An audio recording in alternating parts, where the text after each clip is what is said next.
আসসালামু আলাইকুম প্রিয় শিক্ষার্থীবৃন্দ। আজকে আমরা হিসাব বিজ্ঞানের নীতিমালা সমূহ নিয়ে আলোচনা করব।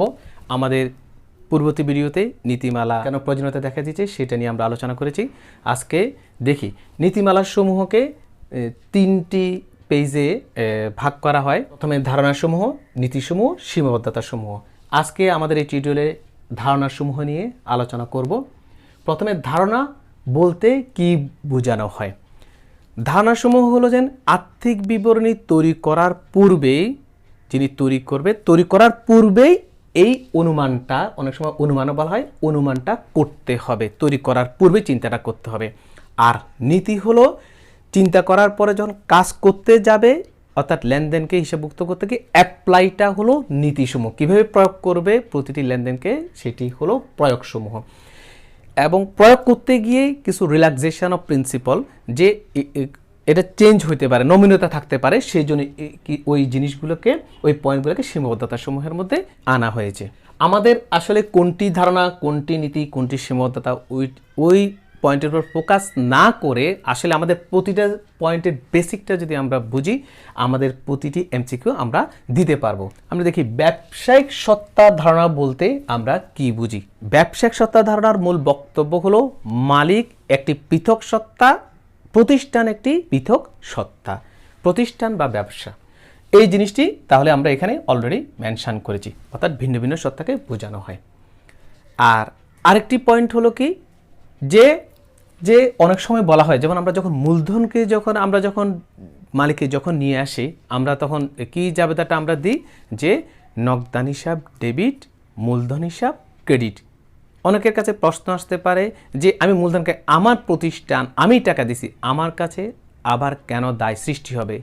এটা হলো কারণ এই ধারণার কারণেই আসলে দায়টা সৃষ্টি হয়, যে সত্তাটাকে যেহেতু পৃথক করা হয়েছে। তাহলে নগদান হিসাব debit, that mean assets debit, আমাদের জন্য যেহেতু সম্পত্তি, কী ধরনের সম্পদ, চলতি সম্পদ, কারেন্ট অ্যাসেটস বলি আমরা। আর অপরদিকে মূলধন ক্রেডিট, ওনার্স ইকুইটি বলি, মূলধন ক্রেডিট দায়। তাহলে আমরা এই যে সমীকরণটি, আসলে এই সমীকরণটি এই সত্তার ধারণা থেকে উৎপত্তি হয়েছে। আরেকটি জিনিস হলো কি, অনেক সময় দেখা যাচ্ছে প্রশ্ন আসে, যেমন যে রিসোর্সগুলা, অর্থাৎ সকল সম্পত্তি থাকে প্রতিষ্ঠানের কাছে, ব্যবসায়ের কাছে। আর ওই ব্যবসার তো কোনো প্রাণ নাই, একটা প্রতিষ্ঠানের কোনো প্রাণ নাই, সেটা হলো একটা কৃত্রিম ব্যক্তি সত্তা। তাহলে এই সত্তার উপর অধিকার কার? তৃতীয় পক্ষ, তার বাইরের পক্ষ অথবা মালিকের অধিকার। দ্যাট মিনস টোটাল সম্পত্তি থেকে তৃতীয় পক্ষের, বাইরের পক্ষের যদি টাকা বাদ দেয়, বাকিটা কার টাকা? মালিকের টাকা। তাহলে আমরা বলতে পারবো এই যে টোটাল রিসোর্সের উপর তৃতীয় পক্ষ এবং মালিকের অধিকার আছে। এখন দেখি এই আসলে বেসিক এটাই। এখন এই দুটি জিনিস যদি আমরা বুঝতে পারি, তাহলে আমরা এই এমসিকিউগুলো আমরা দেখে সলভ করতে পারি কিনা। যেমন এখানে বলা হয়েছে কি, প্রথম এমসিকিউতে হিসাব সমীকরণ যে ধারণা থেকে উদ্ভব হয়, এখানে পথে মালিকানা সত্তা, ব্যবসায়িক সত্তা, চলমান প্রতিষ্ঠান, বকেয়া ধারণা। তাহলে আমরা সবাই কোনটি বলবো, যে হিসাব সমীকরণ উদ্ভাবন এই ব্যবসায়িক সত্তা, অর্থাৎ এই প্রতিষ্ঠানের কাছে সকল রিসোর্স, আমি আবারও বলছি, সকল রিসোর্সগুলো থাকে প্রতিষ্ঠানের কাছে। তাহলে এটা হলো এই ব্যবসায়িক সত্তা ধারণা থেকেই এটার উৎপত্তি হিসাব সমীকরণের।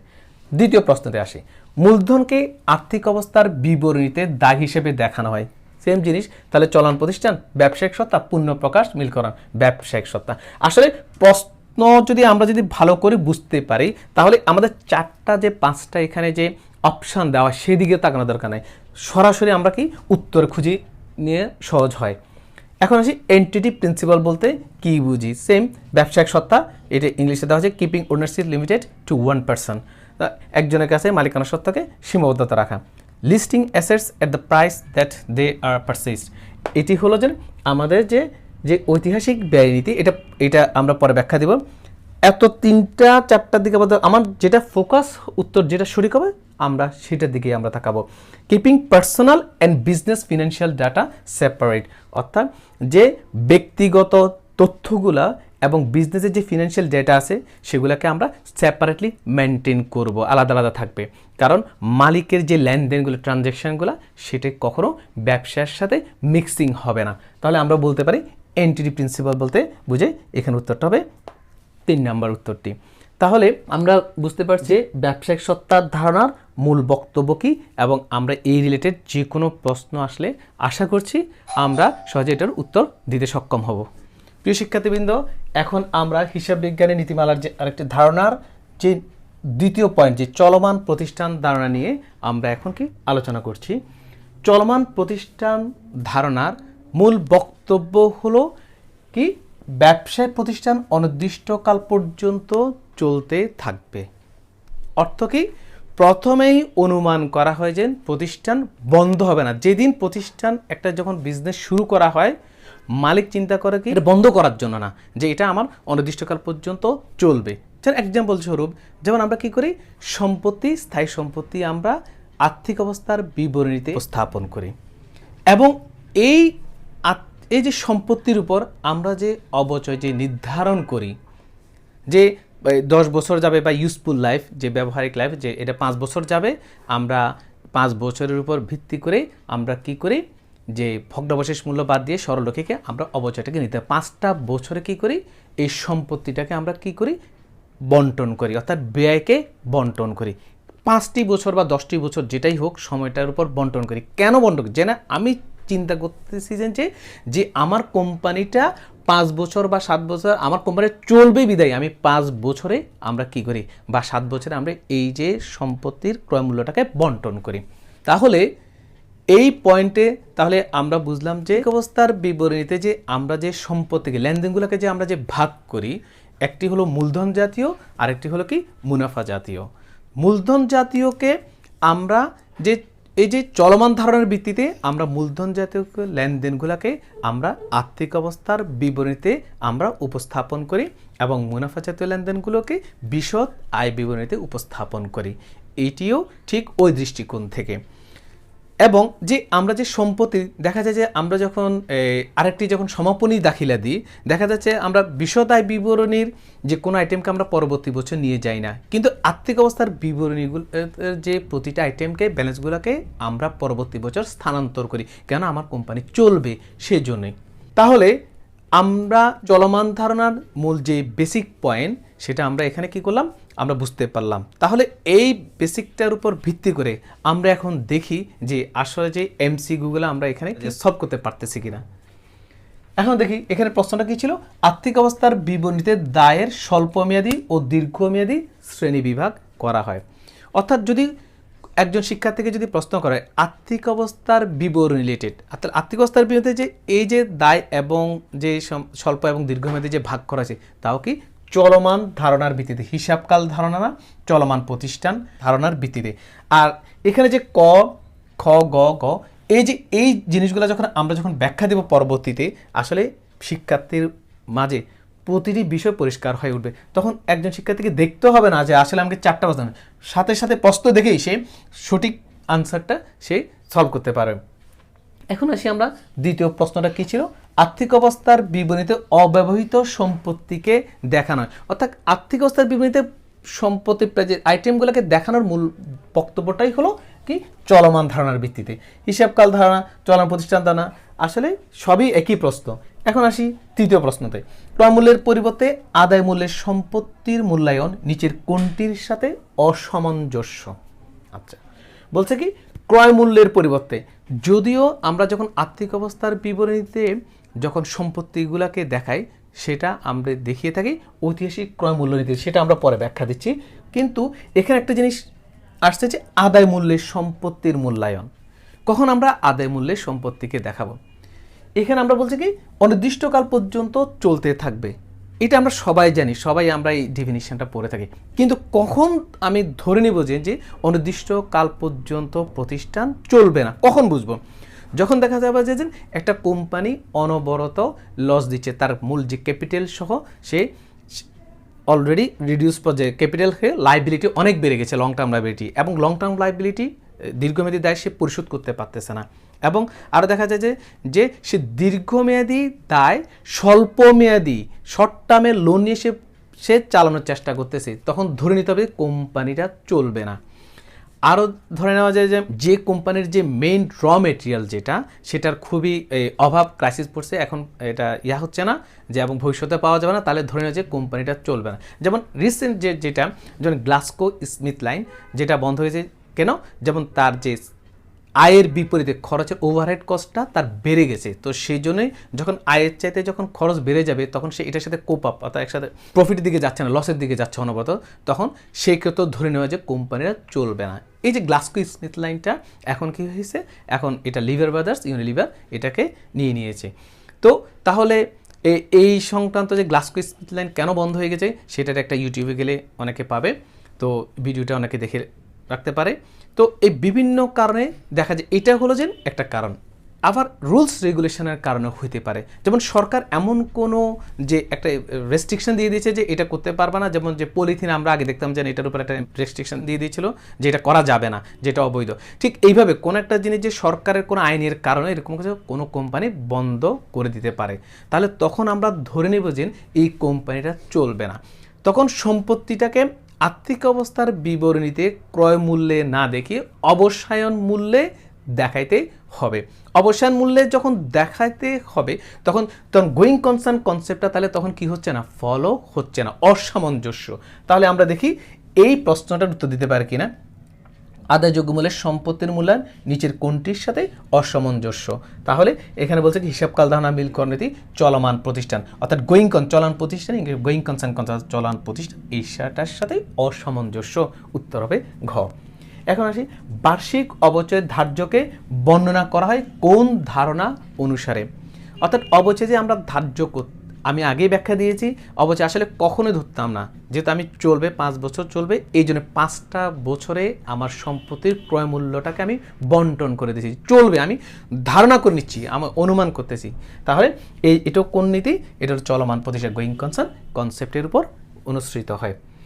তাহলে আমরা আশা করছি যে চলমান প্রতিষ্ঠান ধারণা সংক্রান্ত যে কোনো ধরনের এমসিকিউ আসবে, তাহলে আমরা যে মূল বক্তব্যের ভিত্তিতে প্রতিটা প্রশ্নের আশা করছি শিক্ষার্থীরা উত্তর দিতে সক্ষম হবে। প্রিয় শিক্ষার্থীবৃন্দ, এখন আমরা ধারণাসমূহের তৃতীয় পয়েন্টে নিয়ে আমরা আলোচনা করছি হিসাবকাল ধারণা। হিসাবকাল ধারণা বলতে আমরা কি বুঝি, অর্থাৎ প্রতিষ্ঠানের আমরা প্রথমেই বলেছিলাম যে একটা প্রতিষ্ঠান অনির্দিষ্টকাল পর্যন্ত চলতে থাকবে চলমান ধারণার ভিত্তিতে। এই জীবনকালকে অর্থাৎ প্রতিষ্ঠানের জীবনকালকে কতগুলা ক্ষুদ্র ক্ষুদ্র অংশে ভাগ করাটাই হলো হিসাবকাল ধারণার মূল বক্তব্য। কেন এই চলাটাকে ভাগ করতে হবে, কেনই বা প্রয়োজনীয়তা? কারণ হলো যে বিজনেস করতেছে ঠিক আছে, যারা বিনিয়োগকারী তারা চিন্তা করবে যে কি 10 বছর পরে হিসাব হবে, প্রশ্নই আসে না। কারণ একটা জিনিস প্রতিষ্ঠান আসলে কোন দিকে যাচ্ছে, কি আমি কি ভালো করতেছি না খারাপ করতেছি, যে পারফরমেন্সটা আসলে মেজার করতে হবে, না হলে কোনো সিদ্ধান্ত নেওয়া যাবে না।